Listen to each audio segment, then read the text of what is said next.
Hey, what's up? Welcome back, Sabscribers. It's your girl Sab here again with another episode of Suffering in Silence. And then we got xoxo back again. So today we have a few topics that I feel like we didn't really get to touch on the last episode. I feel like after we finished recording, the only reason I even thought to bring you back so soon was like brought up some topics that I felt like would be pretty cool to talk about with you.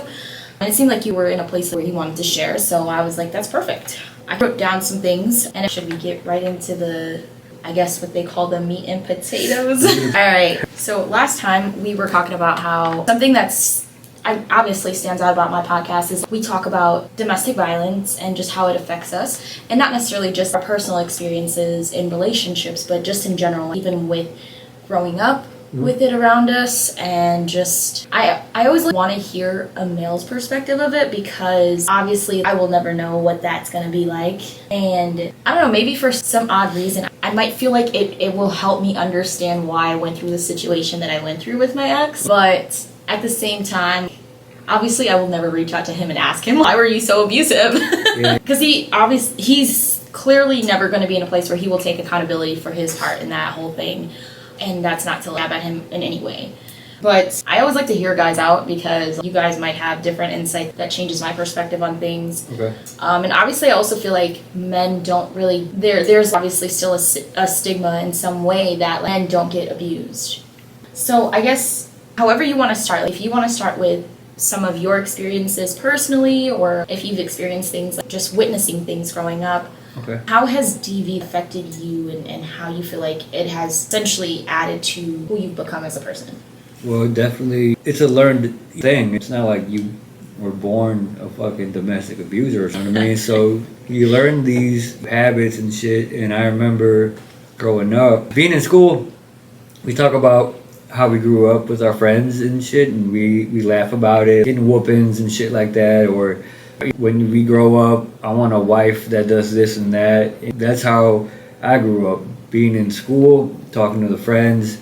We didn't really know, but we're talking about shit that we're going through at home on some domestic violence shit. And we're at school talking about what we want in a wife, what we would do at home or whatever. And we're talking about some abusive shit. So it's a learned thing, and I remember growing up laughing about it because that's some shit that we see in cartoons. You know what I mean? Hey Arnold is a very deep cartoon where you're seeing animated domestic violence in there. If you ever see episodes of Helga Pataki, you know what I mean? Her household, that is domestic violence all day. And growing up, I didn't know, you know what I mean? It's a cartoon, I'm laughing about it, this and that.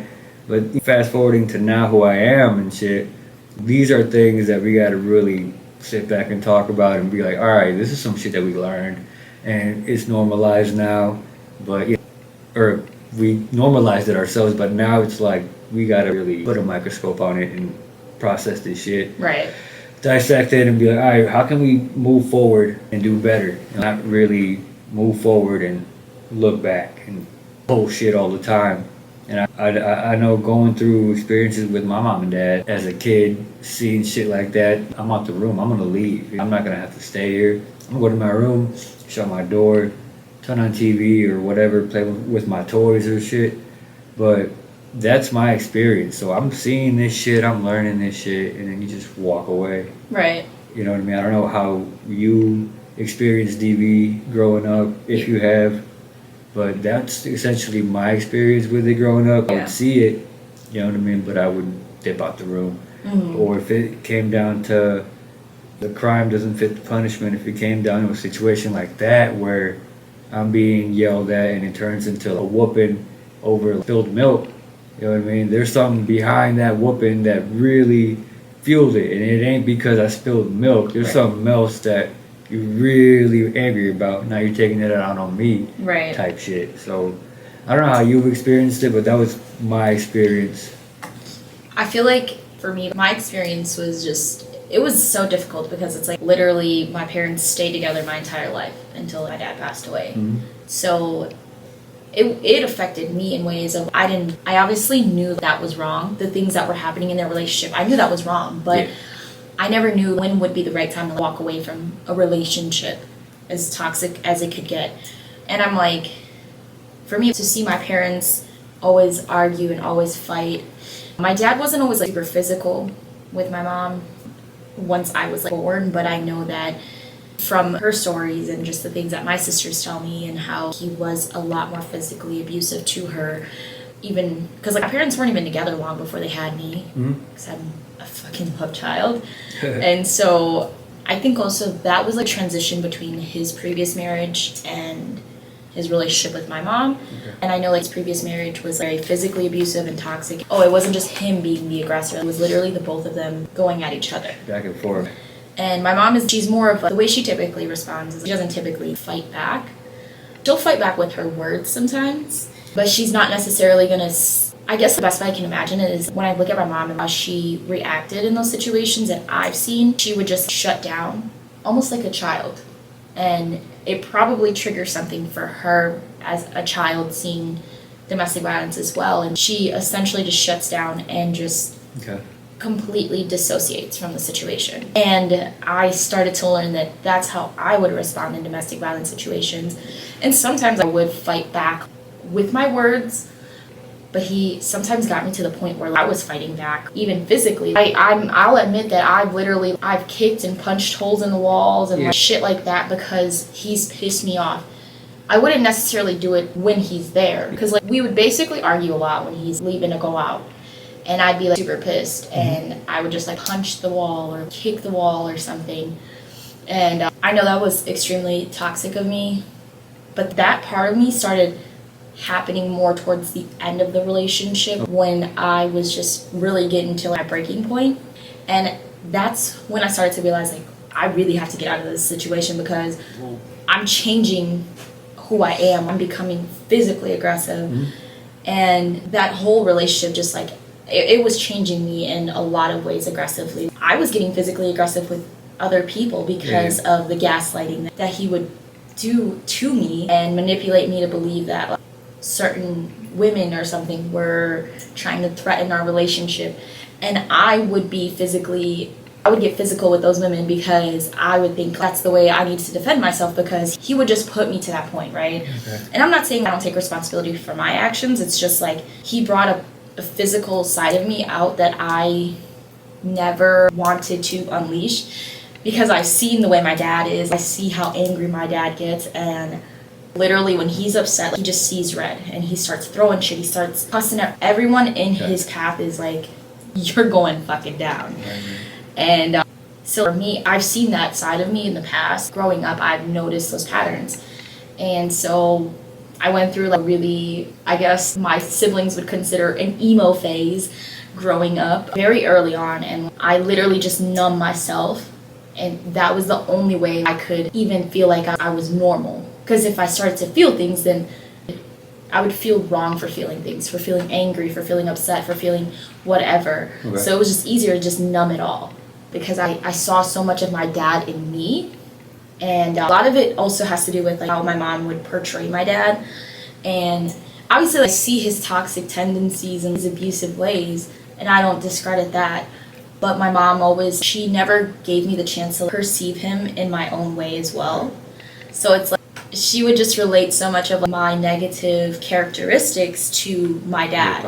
So it made me honestly resent my dad for most of my life. And our relationship was always super rocky once I got to an older adolescent age.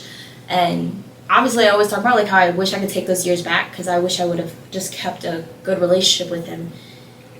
And I wish I had that discernment to just be like, that's your experience with him. I need to have my own experiences with him as well as my dad. But it's hard because you're a kid. You don't know what's going on. You're just... The only person I felt like I could mostly trust was my mom. And if her opinion says he's not a good person, then I'm going to run with that. And it gets really complicated, I guess.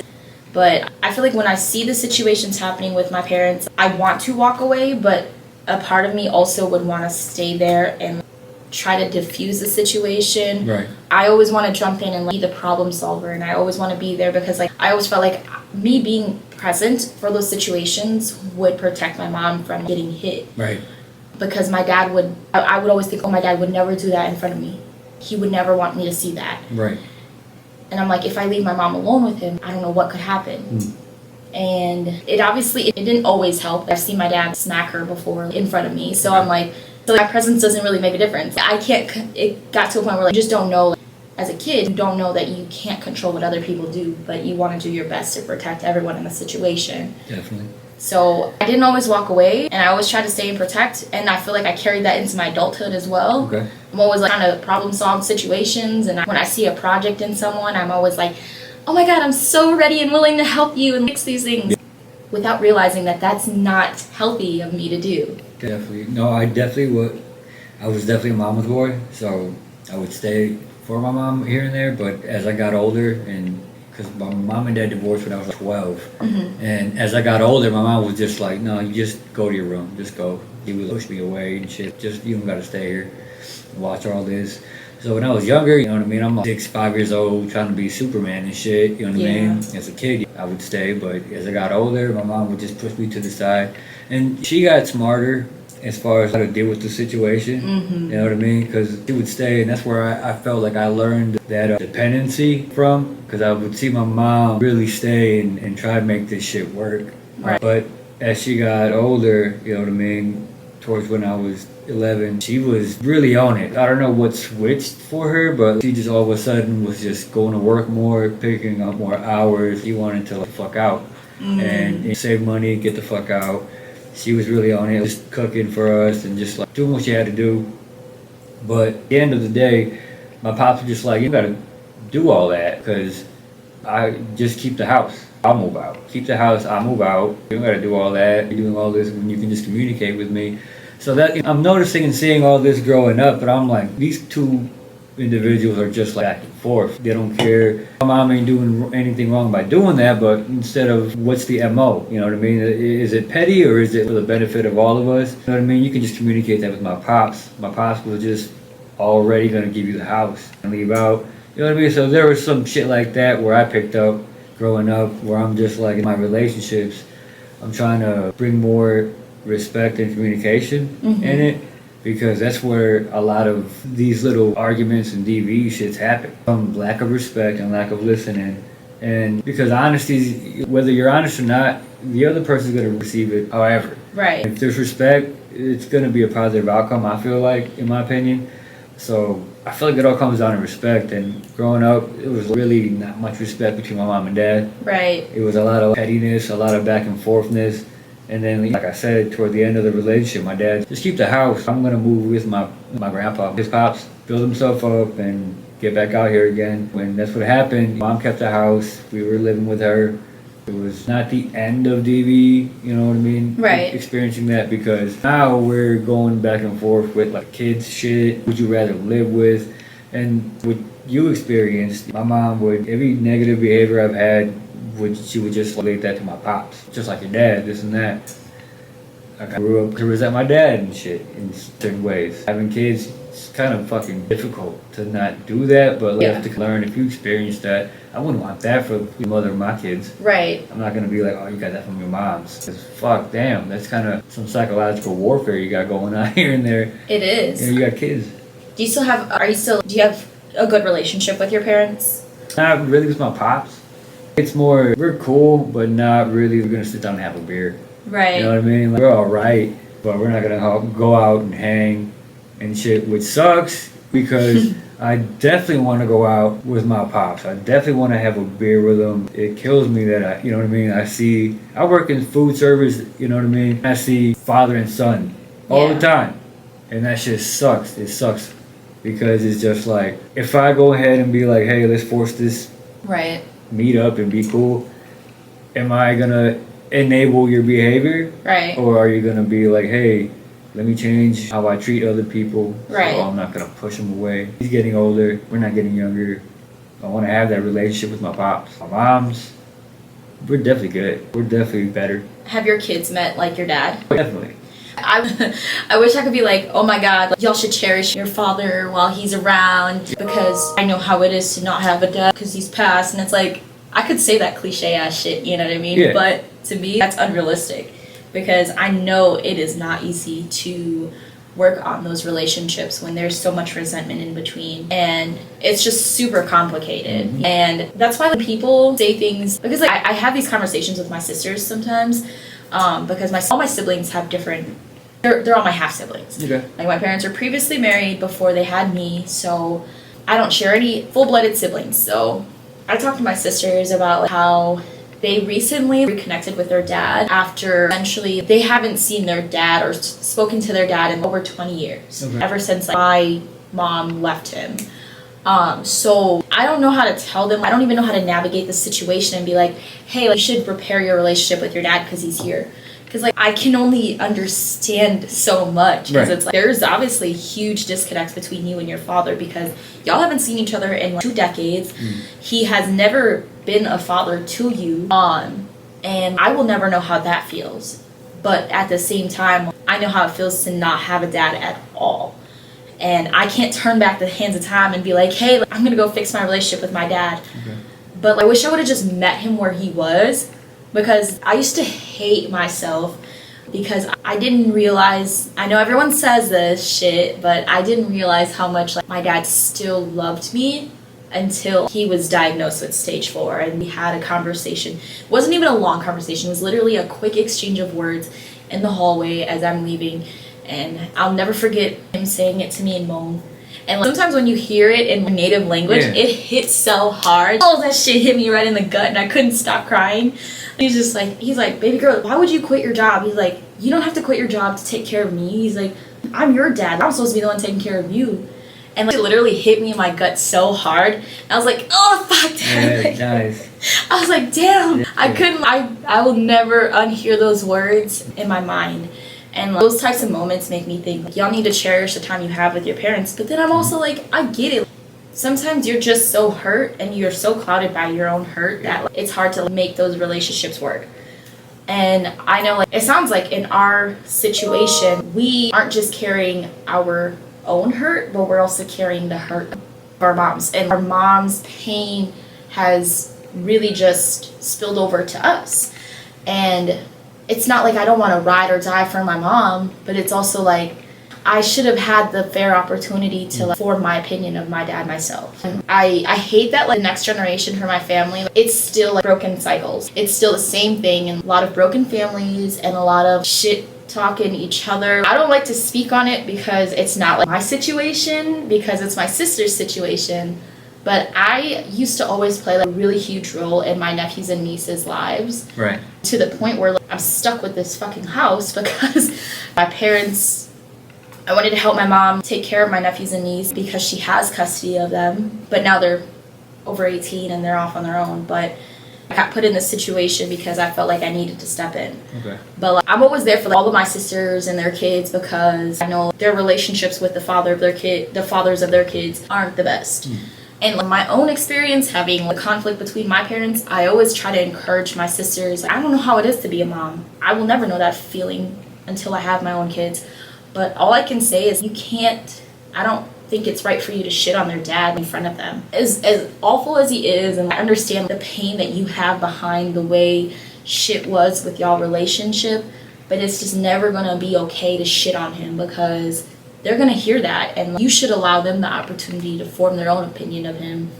And they're gonna learn that soon enough. I don't want you to taint their perception of who he is and how he treats them. Right. And they might get hurt in this situation, but that's something that you gotta let happen because that's their dad. And we still go through these situations because my sister and I, like, we've always had like a rocky relationship, but like, we're much better now. We worked through it. Some years back, my sister, it's been a little over 4 years, my sister had a stroke. She was like in her early 30s. Oh. And it changed her whole fucking life. Literally changed her whole fucking life. She's never been the same since then. And when it initially happened, I have the flexibility to work from home, so I would be there to help her.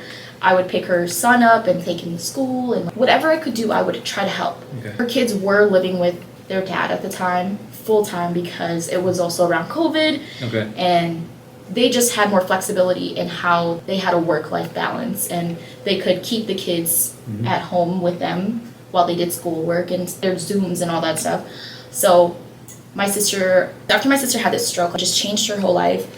And ever since then, she hasn't been able to manage her kids on her own because of high blood pressure and just a lot of health and mental things that could trigger her because she's 5 young kids. You know what I mean? And for one person to handle that alone is kind of intense. Definitely. And to say the least. And back with their dad, he has a wife and they have 2 adults that can co-parent together. Mm-hmm. And I try to be very cordial with his wife, considering everything that happened with their situation. And I don't want to speak too much on her because I'll always give her credit for stepping up as a stepmom and being a great stepmom to them. But personal shit, I put my personal shit aside. She can talk all her shit she wants. You know what I mean? I've let her say some disrespectful shit about my sister. And I'm like, but at the end of the day, you deserve the credit that you get for taking care of the kids full time. And nobody's taking that away from you. But like, you also aren't seeing perspective of like, what my sister's going through and how she battles through her health issues. Mm. And they just don't try to see it eye to eye and like try to manage it in front of the kids. Right. But when the kids come over, they're like, talking to me, they're telling me how she tries to talk shit about me, how she makes literally TikToks to shit on me, and I'm like, ma'am, jeez, I don't even talk about you. And I'm like, if you actually listen to my podcast, because you're nosy enough to follow me on TikTok, you're nosy enough to add me on Snapchat, you're nosy enough to check all my socials, then you would listen to my podcast and understand that my podcast would actually help you in the situation that you're actually in. And I'm not even going to air out the shit that you're going through because that would be fucked up of me. Definitely.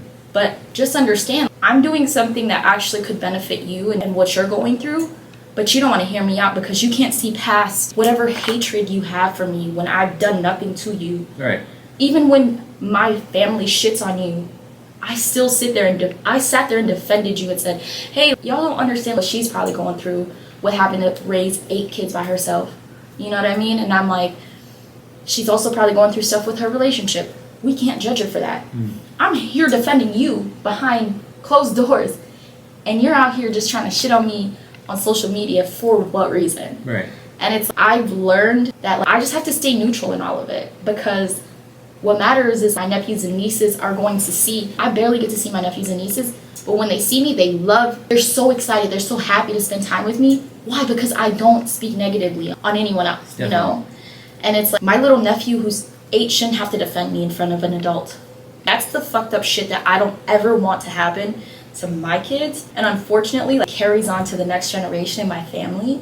But trust me, if I have kids with someone and we're not together, I promise you that would never be a thing. My kids will never hear me speak badly on their father. I'm just not that type of person. Because I know how badly that affected me growing up. And my parents stayed together. Yeah. You know what I mean? I don't know how it is, but...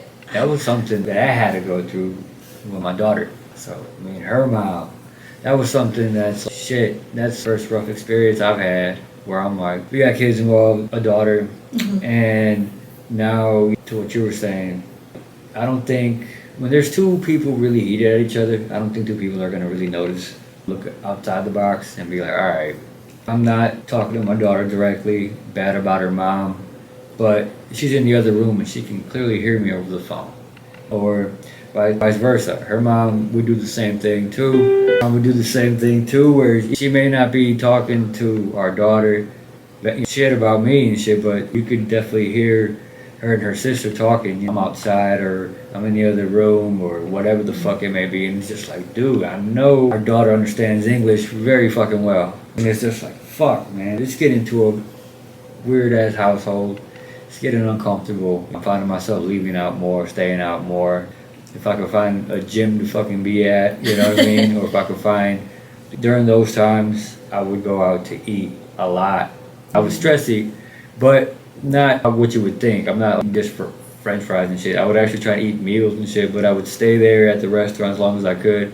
Or bar with the restaurant. I can just walk over to the bar after I'm done eating. During those times, I would just do a lot of that and stay out more and come back home late to go to bed, wake up, go to work, do it all over again and shit.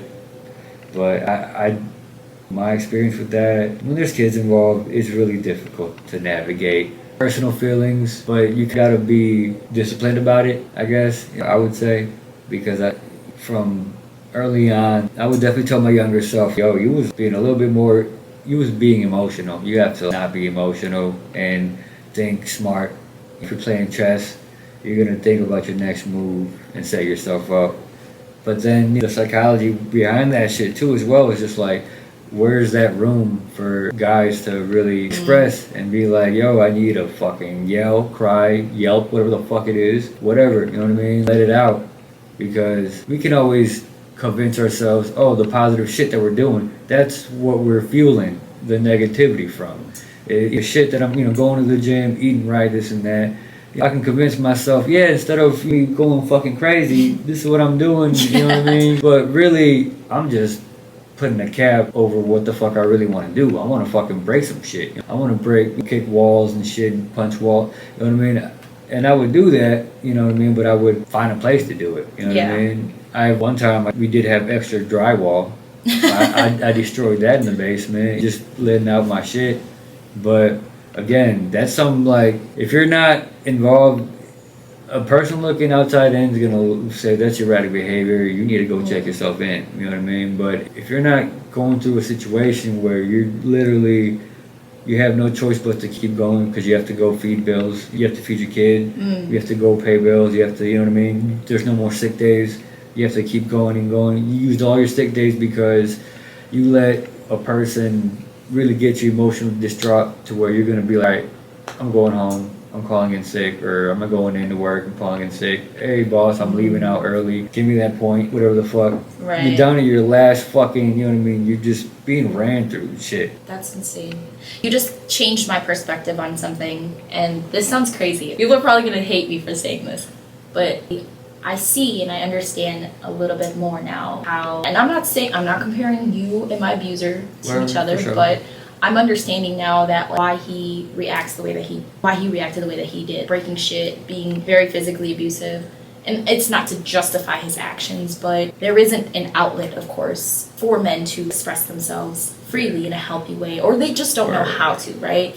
And I know he would say that to me often, but I don't know how I can help you. I'm also as much as I say men's mental health matters to me, because it does. It's not that I don't find it important. It's just that it's hard for me to be soft to people, because I didn't grow up in a household like that where we're gentle with each other about each other's feelings and able to talk about things. But also, when you do toxic and abusive behaviors, how do you expect me to be soft to you and love you and give you that space to open up about things? Because your immediate reaction should not be to be abusive and do things that can harm me, because that's just going to put fear in me, or sometimes more resentment. And you just changed my perspective on, I guess it just made me understand more why he acted the way that he did. And again, it's not a justification for the abuse, because there's never a justification for it. I just wish that I had more understanding and resources on how to help people in situations like that, because it isn't just men. But of course, men are typically perceived as the aggressor in situations like that. And other than telling them to get the help that they need, which is not easy to get therapy and get here in America, I should say, $50 a session is not fucking cheap. No. Especially if you're going every single week. That's $200 a month down the drain. And even with insurance, it's still that price. It is. So, it's very expensive. Yeah, it's hella expensive. And also to find a therapist is not the easiest thing in the world. And it took me years to find someone that I could work with long term. Finding a therapist is literally, I don't even know. You have to find an actual therapist and not like a cheerleader or some shit. Someone that's going to enable your shit. Because I've had to check myself as far as who I was talking to as far as therapists goes. I've had I think 5, because I've kept switching, because it's just like, I need to feel like I'm doing better as a person. I need to feel like I'm processing shit and progressing as well. And if we're talking about the same shit over and over again, and you're not telling me what I need to hear, you're just trying to baby me and shit, I'm like, okay, this is an awkward session. I've had one where I'm like, are you like enabling my behavior? Are you telling me I've acted this way and it's okay because I had an emotional fucking, you know what I mean, reaction? And after the session, I just got down and we just, I've had a back and forth debate with myself before the session. And after the session, I still don't feel any better about it. You're just not helping me out. I've had to let go of therapists like that. And it sucks because they're still going to send you that fucking bill. That's just whack. So finding a therapist is really fucking difficult, man. Especially long term. I've had one, I think the longest one I've had was literally a year before it's getting expensive as shit now. I had one for like 6 months. I didn't realize it was just for 6 months. I thought she was going to stay with me long term, but as soon as she was the initial therapist that I spoke to when I realized I really needed to get more serious about it. Because that's when I started to be more physically abusive, I'll admit that. I wasn't doing anything to harm him. Like I said, I never physically touched him or anything. But when he would piss me off and he's gone, I would start punching the walls and shit like that. That's when I was like, I need to start talking to the therapist and get serious about my anger management and get serious about controlling my emotions because, like I said, at this point, he stopped cheating. So that that was no longer clouding my judgment of just the relationship in general. And his physical abuse was kind of slowing down a little bit, but it was so bad to the point where he would always mess with me when I'm sleeping. And because I was so used to that, my reaction always became I'd immediately just start punching and kicking. If I felt like he was fucking with me while I'm sleeping, I would just start punching and kicking in the air. Even if he's not actually near me, it's just an instant reaction because I'm like, now I'm going into protective mode of myself. Yeah. I'm no longer going to sit there and just accept the shit. No, this is not healthy for me. So I started to see a therapist secretly. And she really, of course, I'm grateful that she helped me get out of that situation because she started to help me see I'm being gaslit. I'm not crazy for what's going on around me. I'm really seeing this for what it is. But I didn't realize that as soon as I left him, our sessions were ending. So then I had to find a new therapist and go through the whole process of that. And I probably switched a few therapists in between there before I actually found my current therapist, who is literally amazing. I know for me, I obviously have certain preferences as far as who my therapist is, just simply because I knew I needed a woman, and I knew that I needed a woman of color, or a black woman, if it was possible. It's because I knew that there were just some things that I didn't want to have to explain culturally to people. Definitely. And I was so lucky that I found who I found, and she's amazing. She's literally gotten me through some of the hardest times of my life, and you're finally in a really good place. So I've slowed down a lot on therapy because I've been able to manage my mental health a little bit more in the last few months.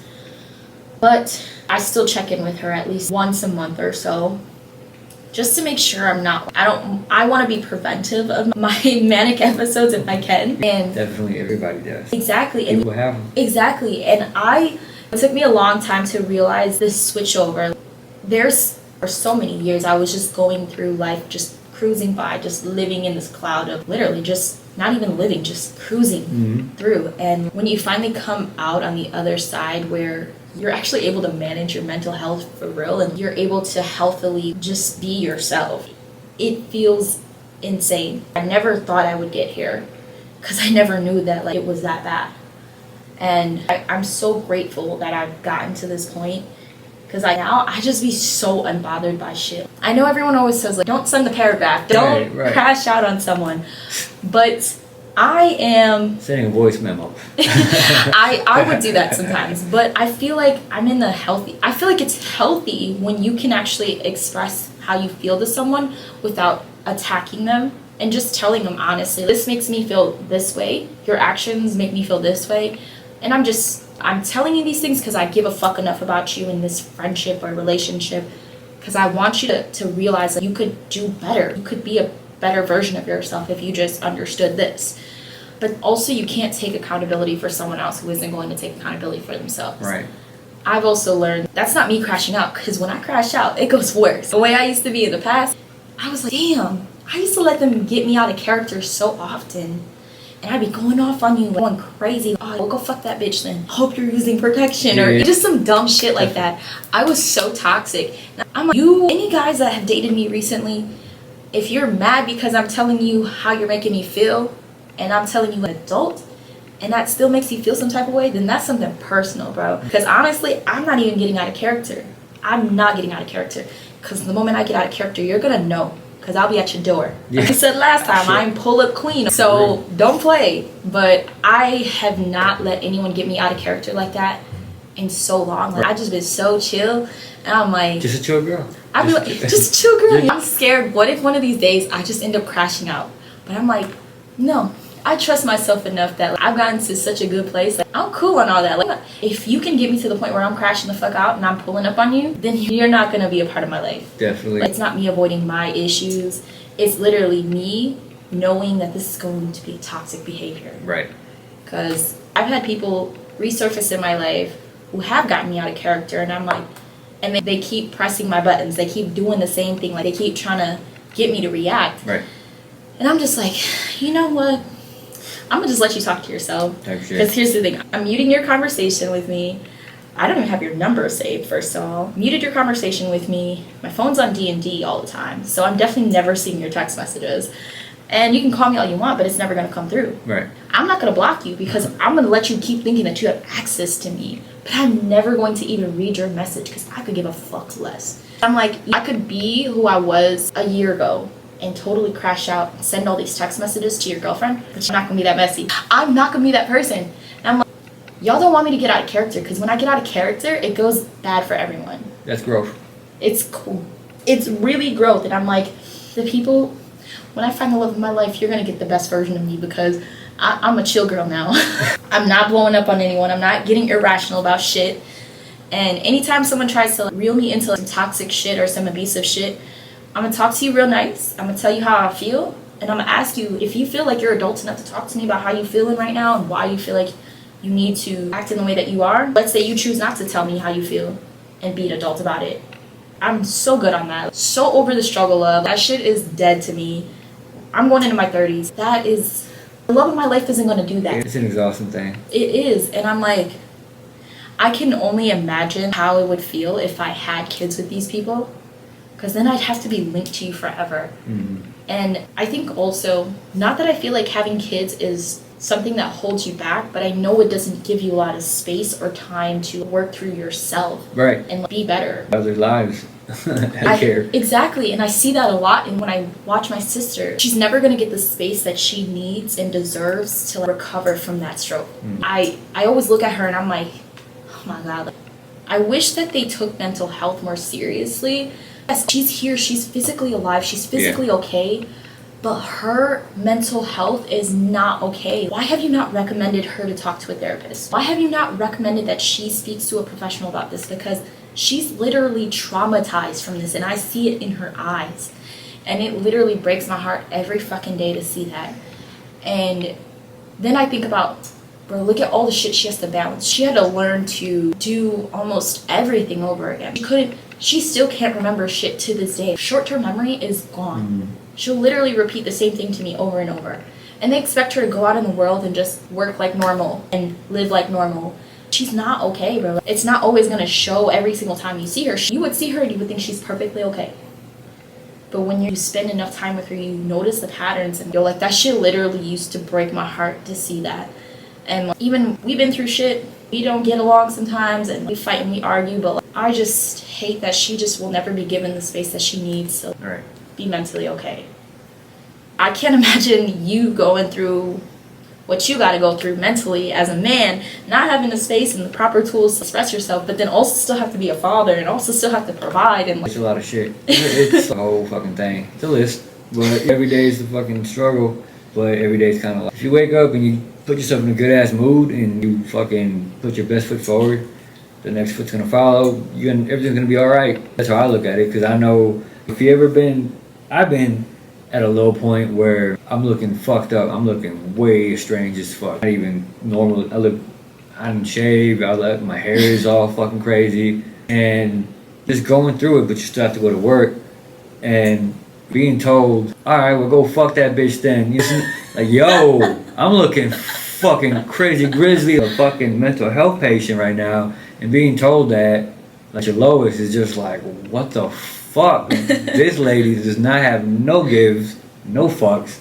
nothing, and it's just like, all right, for sure. You know what I mean? There's no way to fucking respond to that, because when I was at that lowest point and being told that, I was so mind fucked because it's just like, all right, I can't bounce back from that. I'm going deeper in my negative thoughts, in my depression, in my anxiety, and being told that because you really have to go to work, you really picked up a shift, you really fucking have to stay longer, and being told and convinced that you're actually doing something else that you're not at your lowest point. You know what I mean? No fucking nothing, no new shoes. You just grinding it out, and being told that shit is just fucking. I don't know. It's a mind fuck for me. And I know I had to fucking pull myself out. This was my first relationship and shit. Pull myself out, and I had to go through these motions and shit. I had to actually fucking not respond to texts, not respond to people, not go out. I had to go through these emotions and shit. Be depressed at home, be on my couch, be on the bed. Sometimes I'd have too much laundry on the bed. I'm just gonna sleep on the couch. I was fucking at a low point before. But as a guy, as a man, you have to go through that.